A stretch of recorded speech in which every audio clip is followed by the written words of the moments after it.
آج ہم یہاں سب اکٹھے ہو کے بڑے ہی پرامن طریقے سے قانون نافذ کرنے والے اداروں کو یہ پیغام دینا چاہتے ہیں۔ آئے دن توہین رسالت اور توہین قرآن کا یہ جو سلسلہ چل پڑا ہے، اس کی آواز عالمی عدالت میں اٹھائی جائے اور اس گھٹیا حرکت کو روکنے کی کوشش کی جائے۔ اگر یہ سلسلہ ایسے چلتا رہا، وہ دن دور نہیں کہ ہم سب مسلمان اپنے سر پہ کفن باندھ کر گھروں سے نکل پڑیں گے اور اس وقت تک نہیں رکیں گے جب تک کفر کا خاتمہ نہ ہو جائے۔ ہم احکام بالا تک اپنی آواز پہنچانا چاہتے ہیں اور کفر کو یہ بتانا چاہتے ہیں کہ ہمارا تعلق ان سے ہے جنہوں نے اپنے پیٹ پہ پتھر باندھے لیکن قرآن کا دامن نہیں چھوڑا۔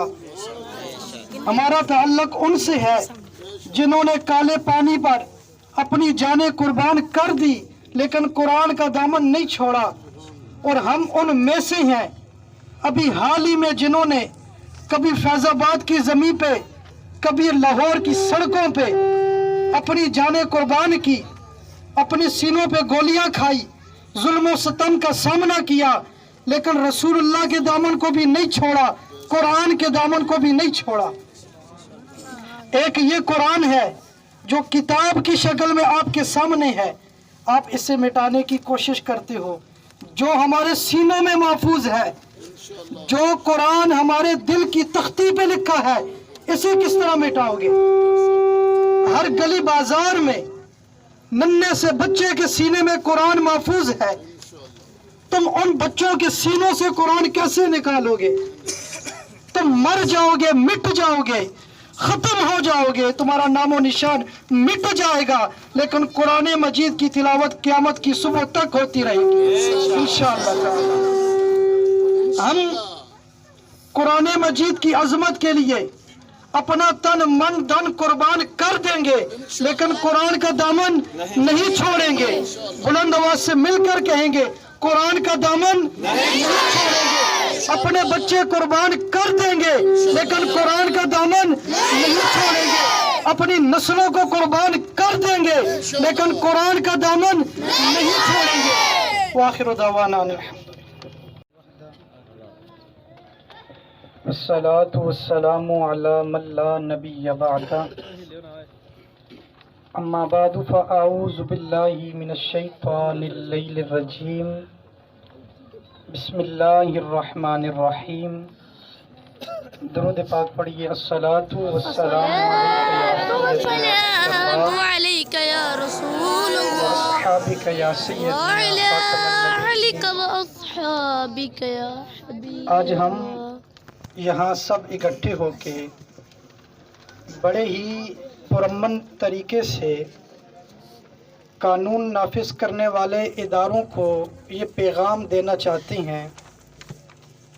آئے دن توہین رسالت اور توہین قرآن کا یہ جو سلسلہ چل پڑا ہے،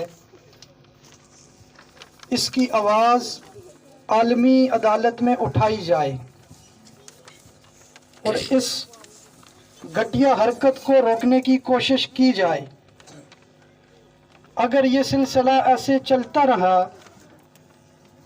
وہ دن دور نہیں کہ ہم سب مسلمان اپنے سر پہ کفن باندھ کر گھروں سے نکل پڑیں گے اور اس وقت تک نہیں رکیں گے جب تک کفر کا خاتمہ نہ ہو جائے۔ ہم احکام بالا تک اپنی آواز پہنچانا چاہتے ہیں اور کفر کو یہ بتانا چاہتے ہیں کہ ہمارا تعلق ان سے ہے جنہوں نے اپنے پیٹ پہ پتھر باندھے لیکن قرآن کا دامن نہیں چھوڑا۔